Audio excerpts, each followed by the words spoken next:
initiated yet. Yeah. Okay. Good afternoon and maybe good morning if it is the United Kingdom. Everyone. So this is Abhivardhan. We are hosting a committee session with the Research Ethics Committee. We have two experts from the ISAIL Advisory Council. So this is one more of a one-off session, but a part of a series where we will be recording and understanding insights on the impact of generative AI specifically on how it affects culture, how it affects cultural knowledge, and how it can cause threat to existing cultural practices. Uh, and we will limit our angle of discussion to three aspects: video, audio, and text for now. Multimodal, we can try to get it, but I don't think it's that visible clearly. But I think some parts of it we can discuss. So this will be having more of a podcast like approach, but it will be conversational. So maybe we can, you know, start, and I will play more of a devil's advocate to be fair this time. So I might ask some questions which might feel like, oh, this might not be favorable to what I stand for when it comes to general copyright and all. But the reason I'll play devil's advocate is to see how reliable are we on our ethical and legal understanding on this. So I think it will be fun. Uh, those who would be joining in, of course, we would be happy to take questions. We'll see if there are any questions from the ISAIL groups also, chat groups. So we'll see. I think there are some questions. So we'll try. So yeah, let's take it ahead. So the one issue which we see with Gen AI across its uses, that it affects cultures, right? And when we say it affects cultures, it simply means the degradation of information. Now, when Bogdan had proposed this topic, he very rightly pointed out about degradation of information, which is the exact point that, and I call it also a form of cyber contamination, where you basically contaminate the flow of something to be shared because something is quote unquote superior in terms of its distribution dynamics.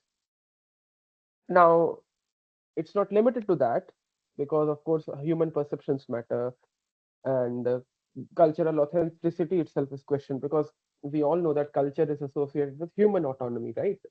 We do certain things in human cultures because we have to. For example, you have to do something in Shakchia or someplace in Jaisalmer, Rajasthan, or I don't know, Hyderabad or some other place in Banaras, then there is a reason for it, right? Or you do something in Shanghai or I don't know, some New York County or some other place in Milwaukee or some other place, right? So we do it because there's a human element associated. But now the Gen AI spread which happened, of course, it shows that mirage to people that oh, we can try to augment some parts of you to delegate your cultural setting in something, right? Because even a lot of entities, companies, family businesses which own a lot of cultural properties, even they sometimes are being told that their content will be processed and they have the rights to it, which by virtue of contract they have, but not by virtue of what kind of model, because again, we don't know what kind of partnerships that leads to. That's a very complicated question. And it may happen that the family business, which has been guarding the cultural property, let us say, for years, that is gone. Who knows, right? And they come to know that a contract doesn't matter because the foundational model is something else, or there is no clarity on the access policy, right? And it creates a void all around.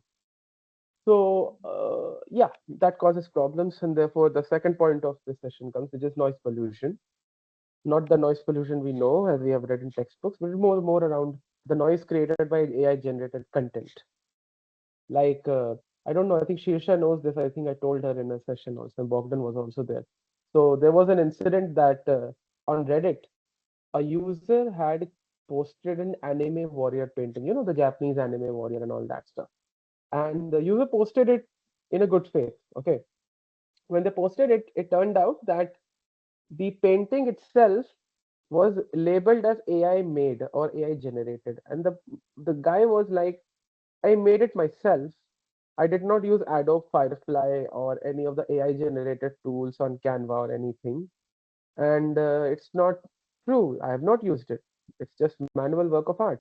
Maybe the user could have been an Adobe user in terms of whatever the tools are. So yeah, so that could be the case. Uh, but yeah, that being said, the labeling issue happened. So I think okay, I've given a lot of summary over this. Uh, mhm, mhm. Can't hear it. No worries. Can you try rejoining? That's not an issue. That's not an issue. You can try rejoining. We are just here only. That's not a problem. Yeah. Or you can try speaking. I mean, we can give it a shot. Right. Okay, wait a minute. No worries. No worries. It's not,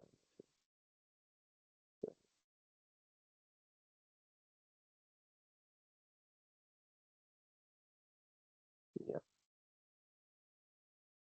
Okay. Anyway. So yeah.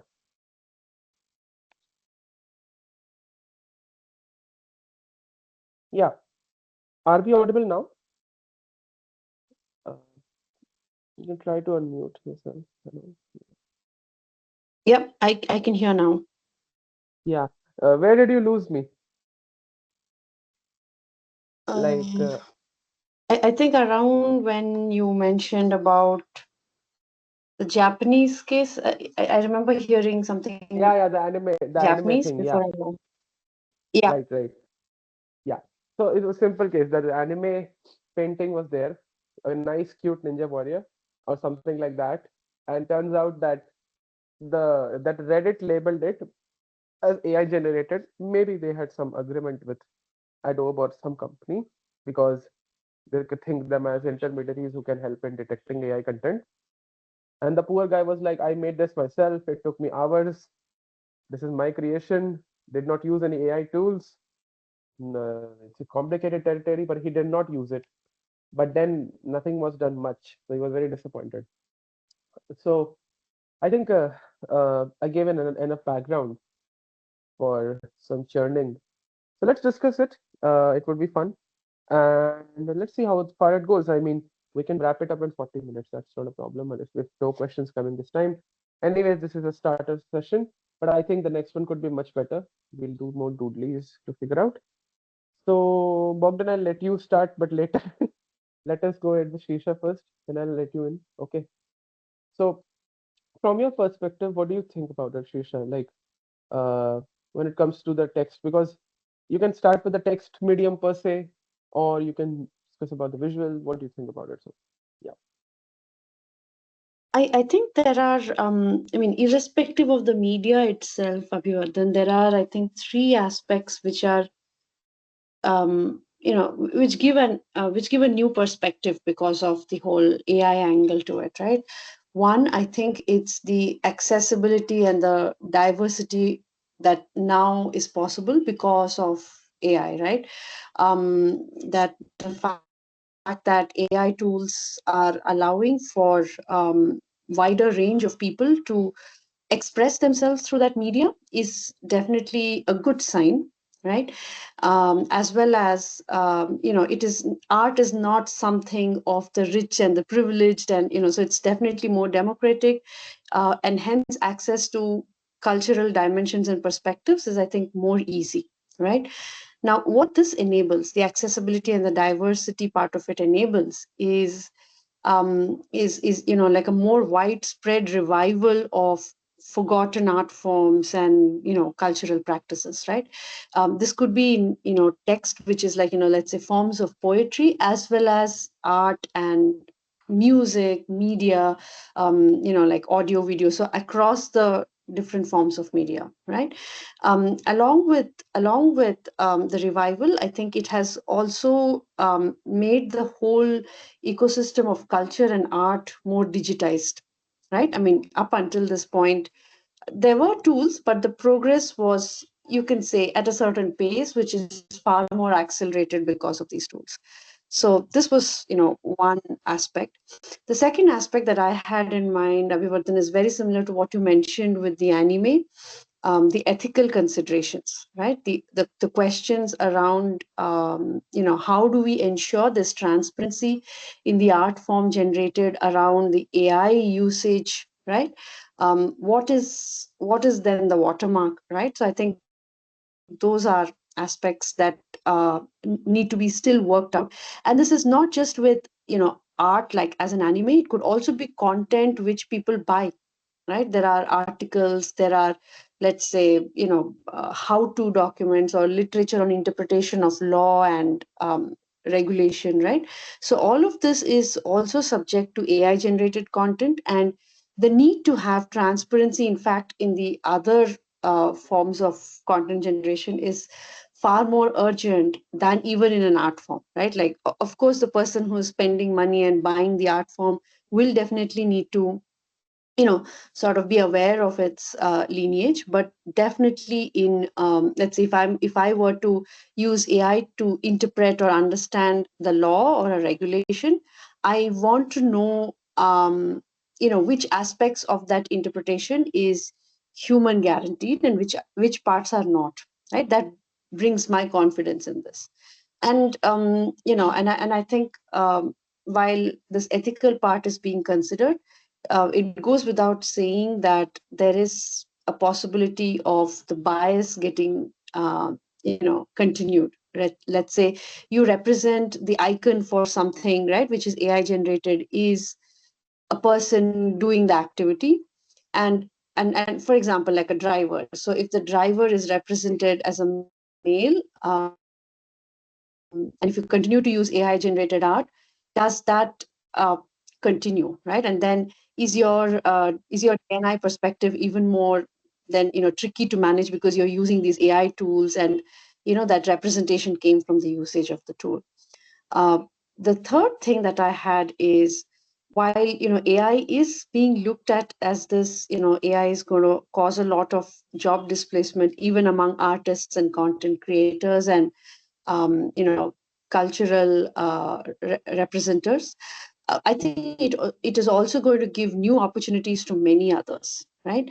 Definitely in the space of tool development, but also in those that can identify tool usage, representation, and misuse, right? So all of these aspects can also lead to newer roles in our society, like some names which probably we don't know, right? Like, we know lawyer, we know, commentator, we know, artist, but perhaps people who are able to safeguard or bring transparency to these processes will end up having new roles in this new world that is kind of getting scripted now.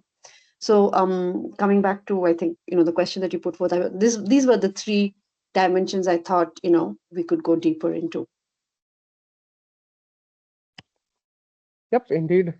Uh, yes, I think we can go ahead with this.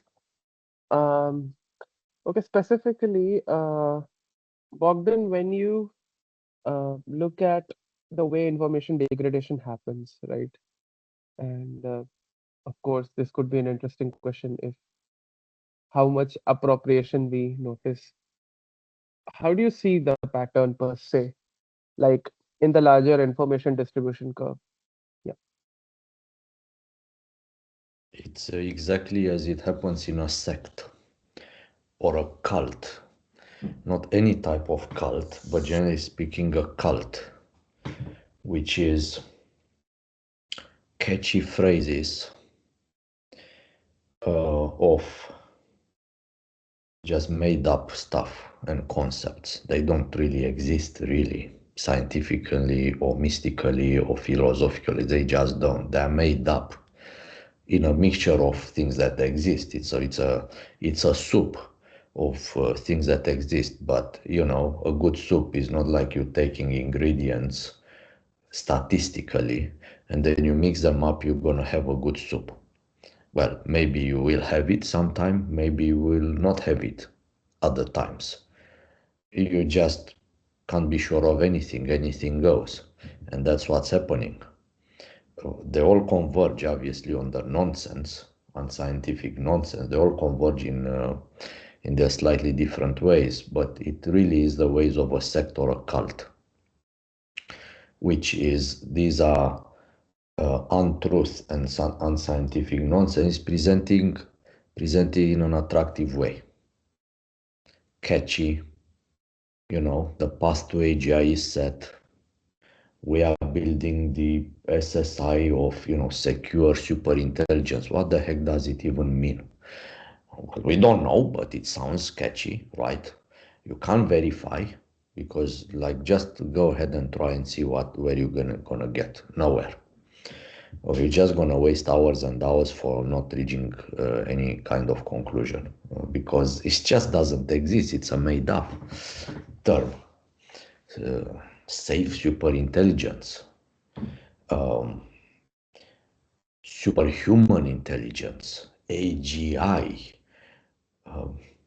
nonsense. And it's very hard to verify. It's very hard to verify that is true or untrue. It's untrue, but even that is not easy to verify. You have to have domain knowledge, you have to have technical knowledge to a point. Even if you're not a technologist, you really have to understand about the tech. You have to understand a little bit about the history. You have to read Turing just a little bit to understand, okay, 10% of his works will suffice if you read to understand, but you have to do it. And other people's works from before, even in the 20s when the term robot was invented, let's say. But this is a term that holds water. This is a term that actually represents something material in the last at least 40, maybe 50 years, industrial robots and so on. But the term is from the 20s, by the way, early 20s to be more precise, in Czechia. So you have to have that background a little bit. Otherwise, you're not going to understand the overwhelming nonsense of today that is nonsense. You're just going to take it at face level because it's very hard to verify. You don't understand the background because you're not exposed and reading that. And the tag. And it's very catchy, easy to remember, like slogans. It's repeated obsessively. Almost everywhere you go, you see that, millions of autonomous and self-driving cars by 2030 on the roads, really. Obviously not possible, not in 2030, not in 2040, not in 2050 either. But hey, and that, models are, more efficient. Every quarter you hear about more efficient models. Every quarter. Like every quarter for the past few years running. Yeah, more efficient against what? They don't say. Conveniently, they don't say. Because if you look at what they compare with, is made up benchmarks. That means little, usually nothing, sometimes little, because either they don't represent anything or they represent very narrow situations, very, very narrow situations. And so there's no standard for benchmark, therefore you can't really compare the efficiency. How would you, if there's no standard around, how would you say we are closer to the moon? Just by seeing it, you can't see it. By the telescope, you can't see it either, unless it's a very advanced telescope, not an average one. It won't seem the same, even if it's you look at it and it's 100 times closer or 1,000 times closer. But maybe if it's 1,000,000 times closer, that's different. But even the telescope have to be made on measurements. Those measurements are standardized because otherwise you're going to have 1,000,000 type of telescopes around the world. Like the time was measured even until about 1850 or so. In England, in UK, the railways introduced a standardization for measuring the time, essentially, time zones and all. Why? Because you go from one city to another 200 miles away, and it's a different time from origin. So it was becoming unmanageable with the advent of trains. You can't scale, you can't do nothing. So then they standardized. So no standardization, no real life progress. That's it. You have to have standardization when it comes to measurement. And that brings us to the mumbo jumbo term that is AGI, which is not even necessary because you have the AI term, whatever that means, but let's call it AI, a label, so that it makes our life easier. Like the convention called zero. Zero does not exist, obviously, because it's a representation of nothingness, and nothingness cannot be represented because, well, nothingness, right? Nothingness. The people of 5,000 years and 2,000 years, and the Sanskrits and the Romans and the Greeks, they knew about that. Why they didn't have the number zero? Because they considered to be a fallacy. That's why. Obviously, putting the sign zero or the representation zero against nothingness, because everything is compared to nothingness. Every single bit. Everything, material or not, is compared to nothingness. That's the only benchmark that's needed. Nothingness. And so representing nothingness as, let's say, zero, means that you can do calculation much easier, much like 10 times, 100 times easier. So it's really just a convention to be able to live better. But those people, when they start, the Arabs, not just Arabs, when they came up with the number zero, they knew that very well. These were not the Tzuks of today and the Yens and Huangs of today and the um, Mira Muratis of today and the Altmanists of today, those were not these people. They knew exactly why it was for. Um, so that was the reason, practicality. It's a good reason as long as you know that that's not really that's just a convention to make your life much easier. Um, and in the absence of proper benchmark, you can measure the capabilities of, let's say, an AI system. You say, but I'm writing this prompt and it gives me these wonderful results, but they are not wonderful results, is it? Because they are not reliable and they are also not trustworthy. Why they are not trustworthy? Because it's not easy to check and cross-check them. Yep. Something that is trustworthy is not difficult to Yep. cross-check. And what that means is that it's a cultural, it's a culture, it's a degrading culture in the sense of a new culture of superficiality is instilled. You do things easy all the time, but of course something has to give. There's a price to pay, and that's quality, and that's trustworthiness, and that's personal safety, and so back and so forth. Something has to give. Something important has to give. And that drives the culture down to the avenue of sinking standards.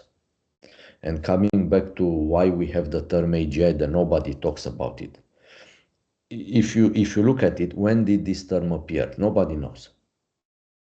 We know when the term AI was first mentioned, it was in 1955, not 1956, as you find in literature. It actually originated in 1955. From McCarthy, it's the same person, but that's when he first mentioned it. Again, as a convention, to make things easier and to communicate easier, these very complex and complex principles that you can't touch. Like they don't manifest itself in the material way, pretty much. It's very abstract. So that was the only reason he put that label on. Otherwise, Turing have been doing it in the before 1950. He didn't, and not because he was not imaginative. And AI, it's all you need, as long as you can measure the capabilities in a standard way across. That way does not exist. So, for example, you have a person, a human, a dog, and a crow. They have intelligence. Okay, but you can measure it in a agreed way, IQ.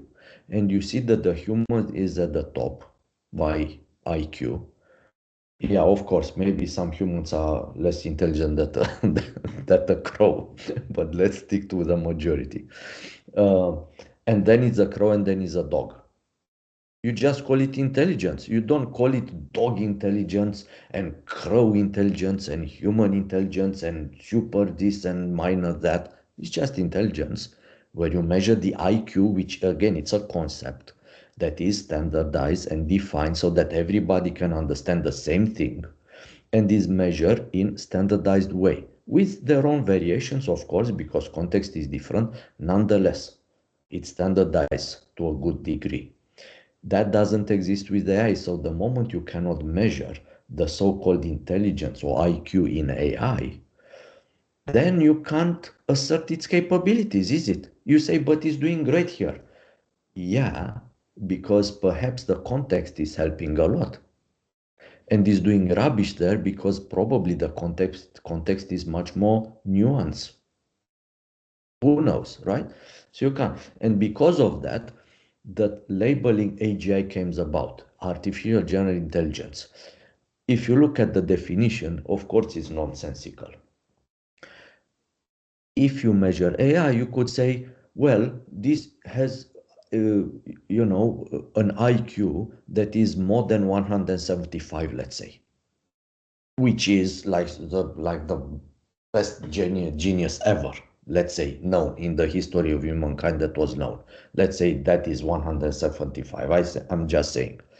And now we have these AI systems that is proven in various contexts and situations, not in some lab, but in real life, with tests from the real life that are standardized, like you measure for the IQ of a person, but it's for machines. Okay, adapted for machine. I'm not saying it has to be identical, but it has to be standardized. And it gives you a score of 192 or 195, right? That's all you need. You don't have to call it AGI or ASI or whatever the acronym. Not needed. But it's catchy, hard to verify or impossible. Repeat it obsessively.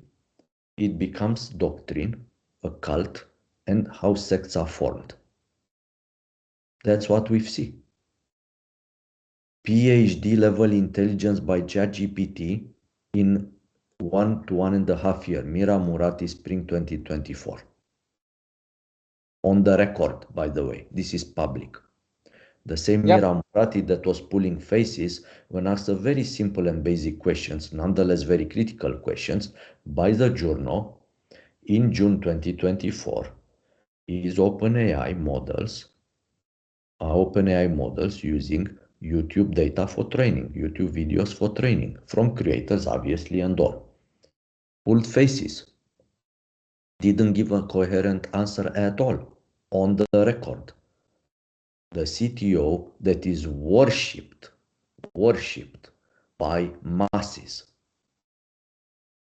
That's the degradation of culture right there.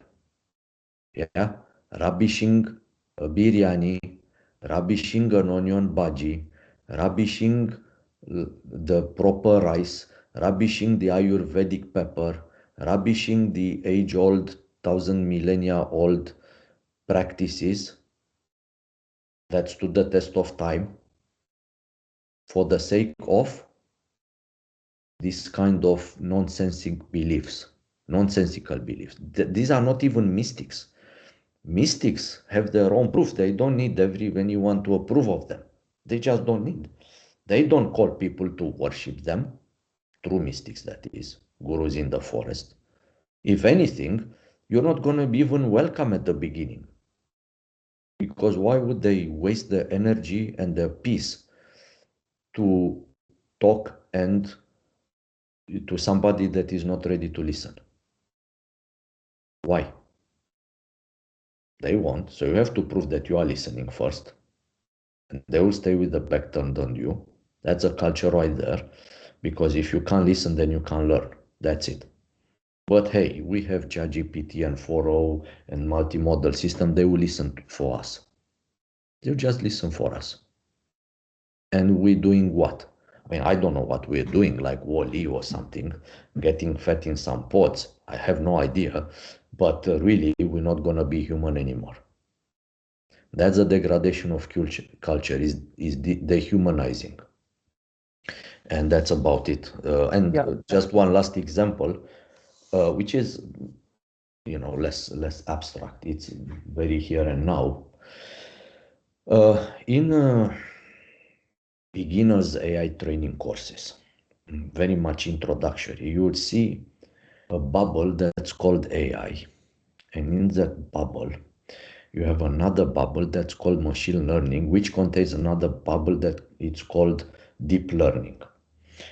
Okay, if we take it from the center, deep learning does not exist. Deep learning is neural networks. What neural networks is, it's a type of algorithm.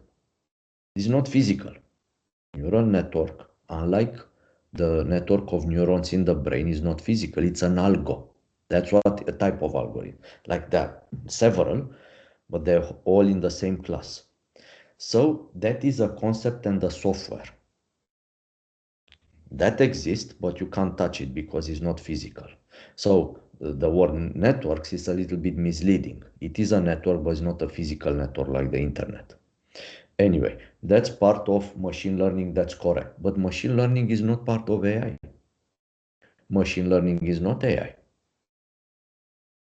It isn't. It is not AI. Machine learning, which is also, I think it's a term from the 50s, I'm not sure, but around the same time, it's a means to an end.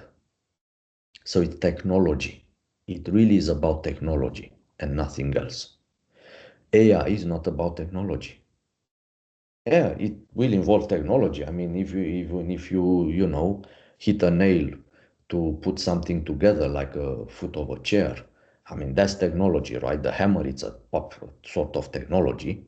Basic as it is technology.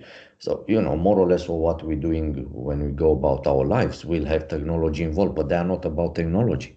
Living is not about technology. Breathing is not about technology, and so on. Eating and communicating and, you know, loving, hating is not about technology. The same with AI and machine learning. They are not at all the same. AI is using machine learning, yes. Is it about the technology of machine learning? No, it is not. So they are wrongly put together as machine learning a subset of AI. Is not. Computer vision a subset of AI. It is not. It is not. These are technologies that, whatever AI means, systems are using it to function. But they are driven, that technology is driven by AI, is not embedded and part of AI. It is not. It's like QA and testing. Testing is not QA. It's not. It's a means to an end to assure quality. But it's not quality assurance. In fact, there are many other things that have nothing to do with testing that are part of quality assurance, but they all come together. They don't compete with each other. They don't antagonize to each other. They're actually harmonious, but they are not the same. And that's that. So that is in training courses. This fallacy of machine learning being part of AI, it's in training courses for beginners. So these technical falsities also influence negatively culture and other falsities as well, like any falsity, right? It's just degrading it, making it something that it is not, and before you know it, repeated enough times for a long enough period of time, it becomes accepted. And that's how you see cultures crumbling. We've seen that in the history of the world. You know, the Mongols crumbled, the Tamils in the south crumbled. Tamils not as a people, I'm talking Tamils as a state. The Romans, the Byzantines, the Ottomans, like everybody in the history of humankind crumbled because their culture crumbled or was conquered by a superior culture. Nonetheless, it crumbled. And that's exactly the same in the age where we're living.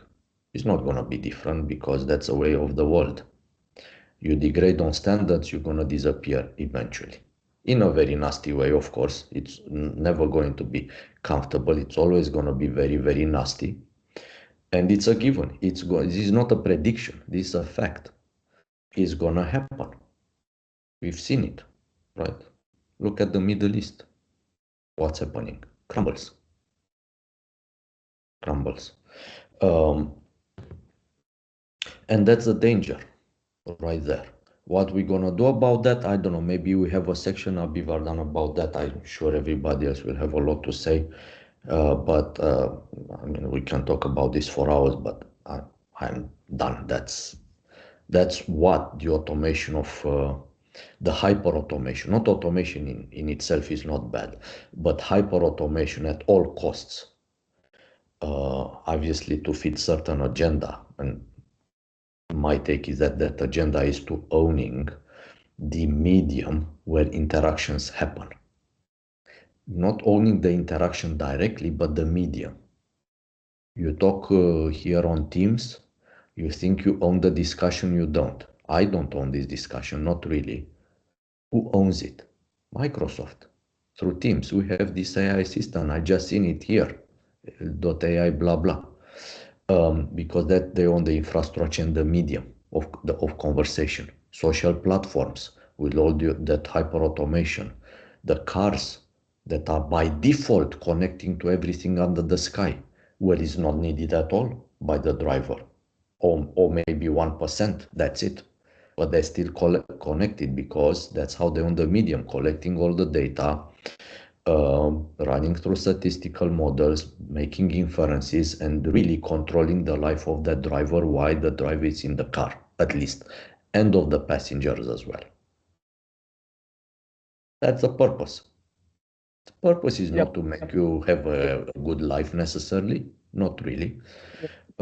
And so, but that degrades culture because certain things are made to be Yeah. not comfortable, good but not comfortable.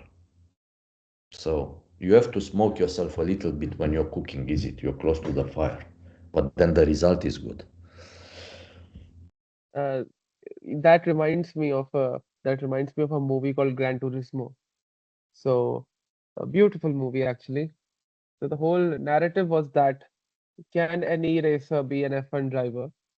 And a very interesting narrative that somebody playing a game in a house, let us say even with manually perceptive controls. So in gaming, what happens is that, there's a thing that people have those kind of controls, not the usual buttons, but literally the physical equipment, which makes them feel that as if they are literally handling it physically, but it's still kind of like a VR, but it's not a VR actually. So beautiful movie. I think people should watch it. Gran Turismo. Uh, clearly certifying that when Gran Turismo was created, the game by the Japanese guy, it wasn't created merely to replace the experience of physical driving in F1. It was more around making the world realize how tough and culturally modern and nostalgic and relevant F1 is, right? You know, that reminds us of the legacy of older automobile cars also, right? The Lamborghinis and the Ferraris and all that. Yeah, that's it. That's true. That's true. That's completely fair.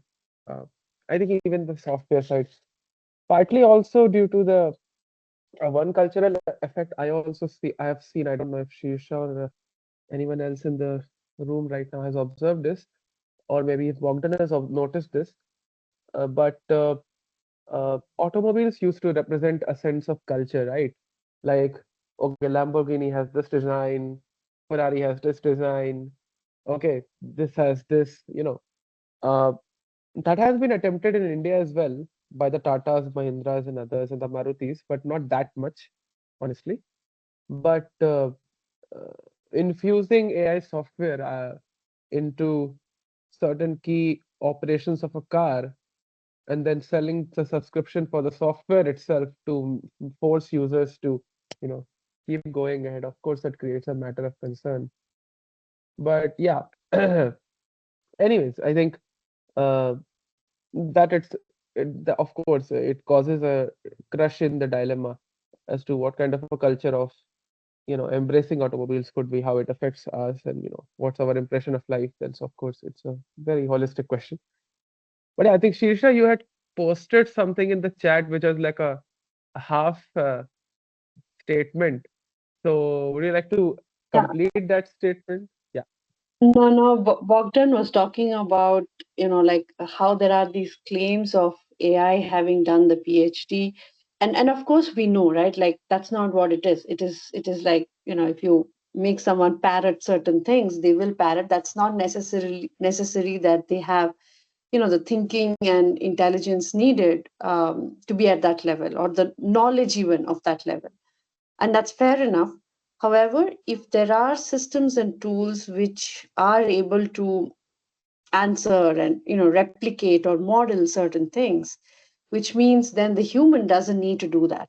And if the human doesn't need to do that, then the human is propelled to perhaps take on more intelligent tasks, some of which we have not even conceived of, right?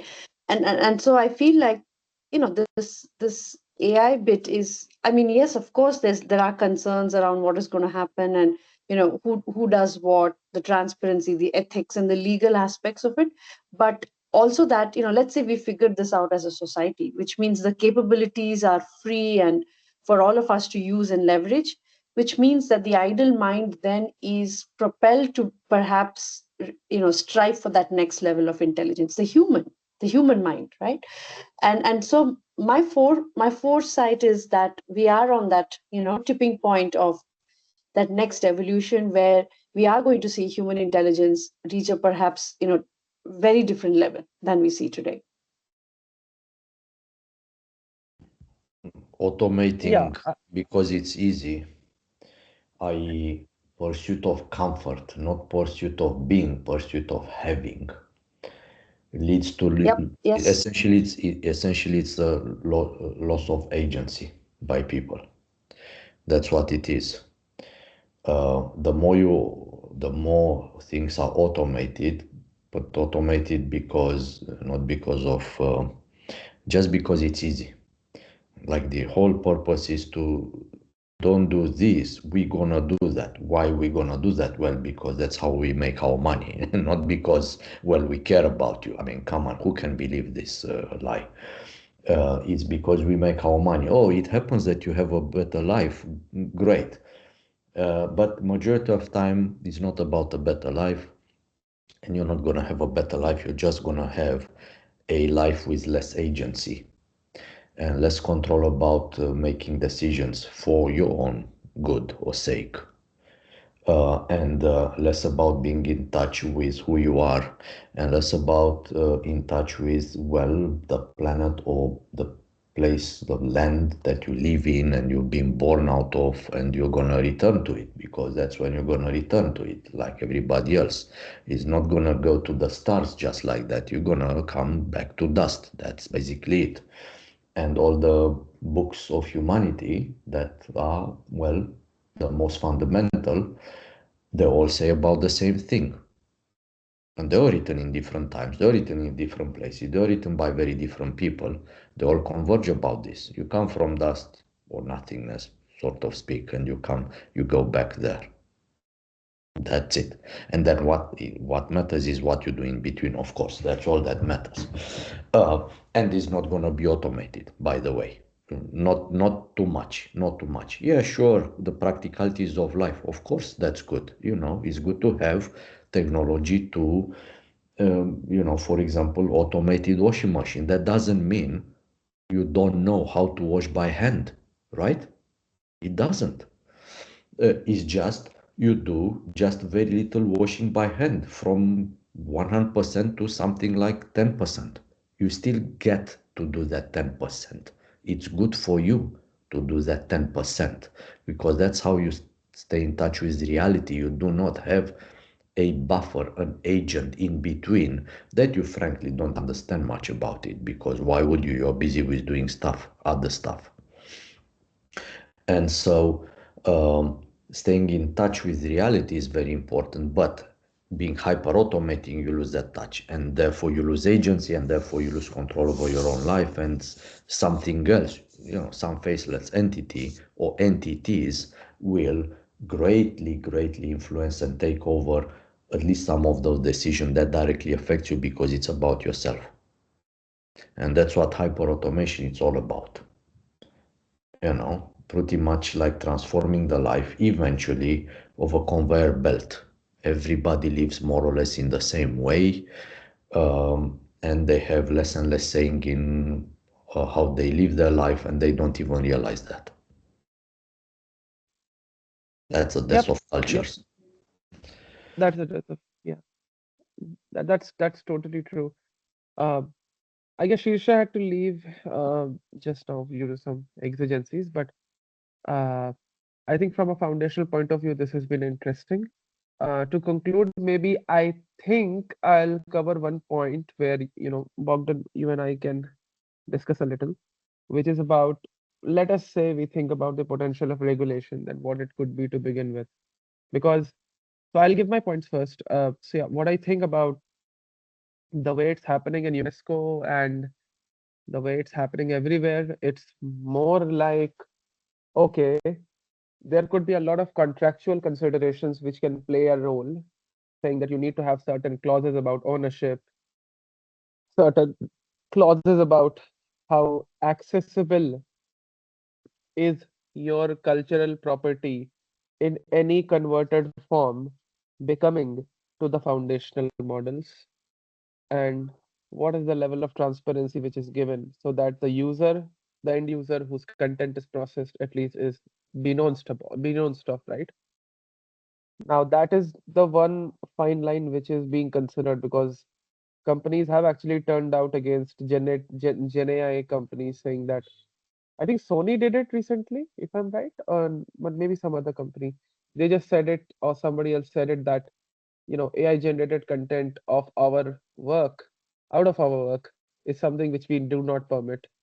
Even the Japanese government, they have their culture office or something, art and culture office or ministry of them, where if they're very sensitive, by the way, because the Japanese culture is kind of uh, you know a very precious culture, and they're very concerned about things than most of the countries. So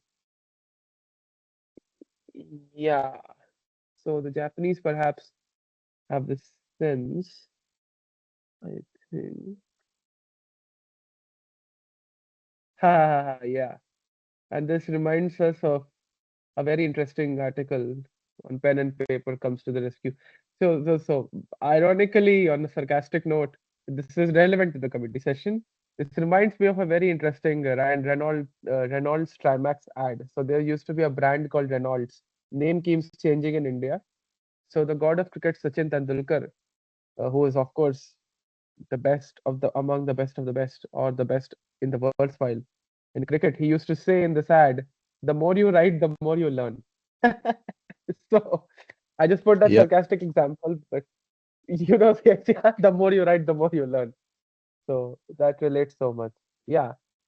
So yeah, the undoing a lot of is there, a lot of uh, clear contractual conditions are needed on access policies, because if an end user doesn't know, then what are we going to expect?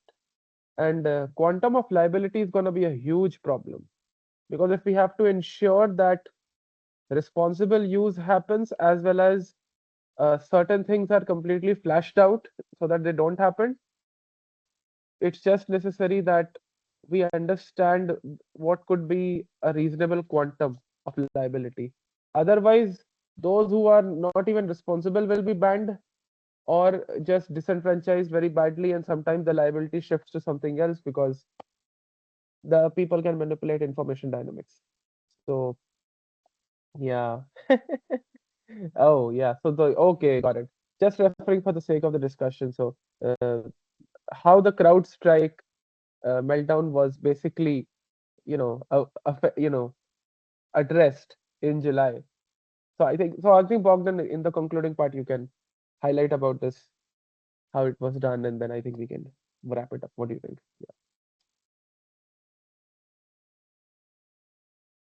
it's not just the CrowdStrike. In general, when it's a meltdown or some very severe problem happens that affects, across the board, then unless you can either you have a plan, simple plan of switching to manual, yes, you're gonna take a hit, but you don't go down.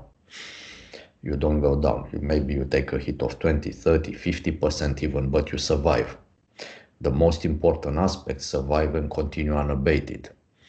And that gets you through. Otherwise, you just disappear as a business. Like it's what it is. Or you pay the ransom, which means you're gonna be crippled, and it means that you're gonna continue paying it because you're gonna be targeted again because you're soft.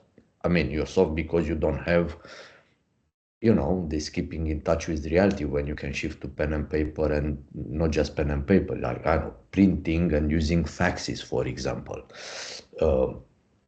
And other manual tasks, or tasks that are done manually instead of automated when in time in need. Because if you don't do it, you're going to forget it, like all the people, and the tooling is not there in place.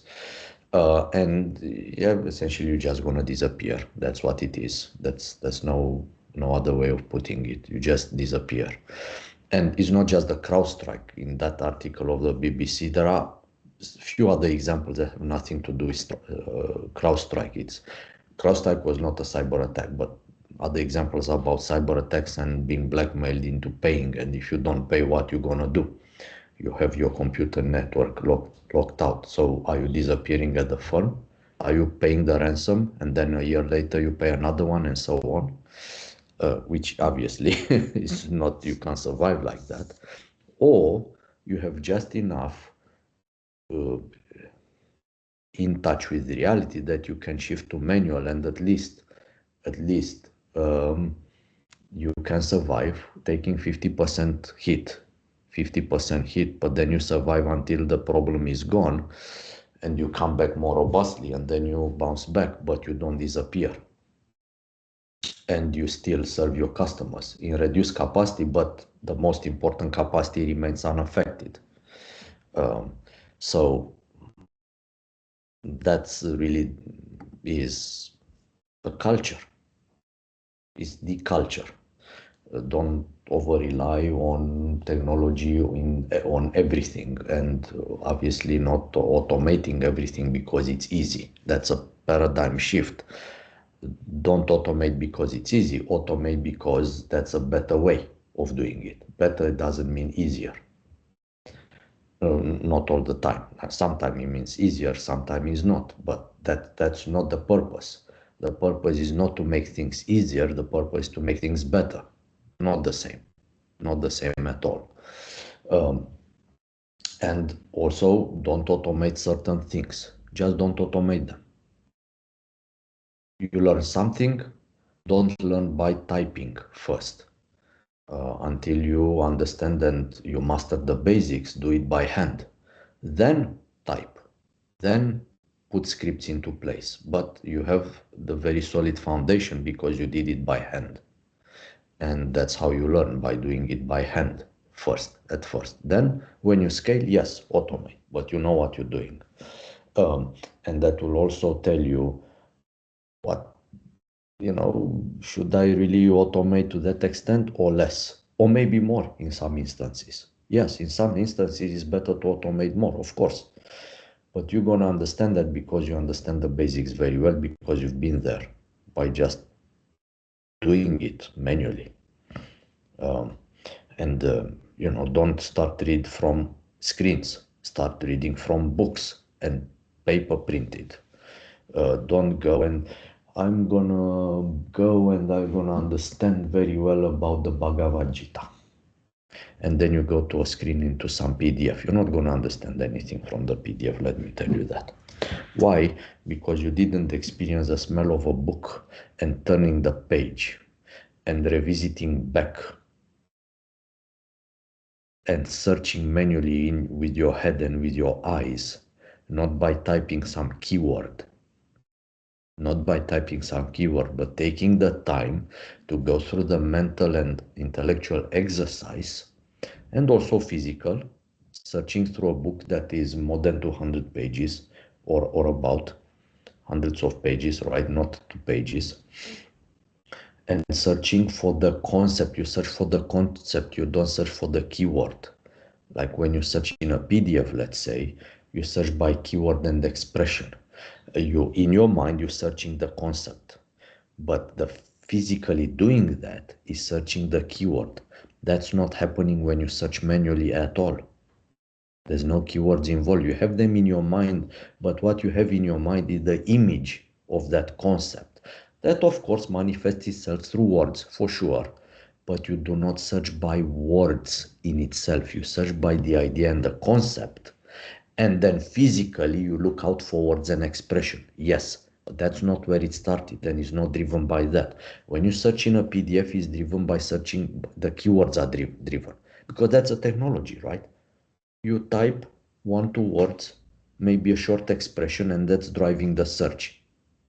Exactly the opposite when searching manually through one book, maybe several publications that you have to get access to. That's also an effort. And you also do thinking on it, okay, well, where I'm going to search, right? On a web, you just search and goes in many places. But on a non-web, you have to maybe go places, maybe ask some people.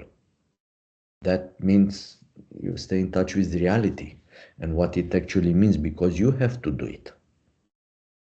And that's how you're gonna understand the Bhagavad Gita if you ever gonna understand it, because it's, let's face it, it's difficult, is it?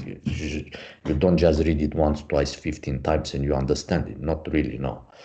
But you're absolutely not gonna get there by going head first into some PDF or some PDFs. It's not gonna happen. It's just not gonna happen because you start wrong. But if you start manually, the chances are like a million times better. Of course, you're gonna need guidance and so on, which is very normal, but you start on the right foot, on the right path. If you go to the gurus in the forest again, coming back to the gurus, and maybe they are not in the forest, maybe they're in some cave, maybe they're in the middle of a tower block, you never know. But again, if they take you and okay, you're gonna learn from us, let's say, because they estimated that you are good listener, so therefore you can take. They're gonna put you to very menial tasks at the beginning, not for a day or a week, for months on end. Because that's where you start. Because if you don't understand really the basics down to the core, you're not gonna get anywhere. You're gonna get into wrong places. That's what it is. And so again, launching yourself straight into screens not gonna get you anywhere good. After that, yes. After that, it's okay because you already know what it's all about. You've been through, you mastered that, you're ready for the next step, which is scaling. But now you have the purpose, you act on purpose. The purpose is not having an easy life. The purpose is having a better life, understanding, living through this, all that, and you understand it's gonna be very difficult moments, it's gonna be comfortable moments. But the purpose is not being comfortable. Very, very different, totally different. Yep, yep, yep. Totally agreed. So I think the conclusion of the session is great. Good foundational discourse for sure. I think now what we should do is on this policy issue, since we have a very holistic foundation and this can be being watched and revisited by anyone, be it our ISAIL committee members, be it the general audience, or be it any stakeholder, I think future sessions can be even more interesting with more case studies and realities and who are the stakeholders involved. Are they even aware about the kind of rights they need to enforce and the kind of uh, impact they might face? We don't know. I think this is a good way to go. So yeah. So thank you everyone for joining. Thanks Bogdan as always. Thank you to Shirsha as well, who's not here right now. Yeah, next sessions will also be fun, maybe, but I think it's been great. So let me just stop the recording, then I'll continue talking. So yeah.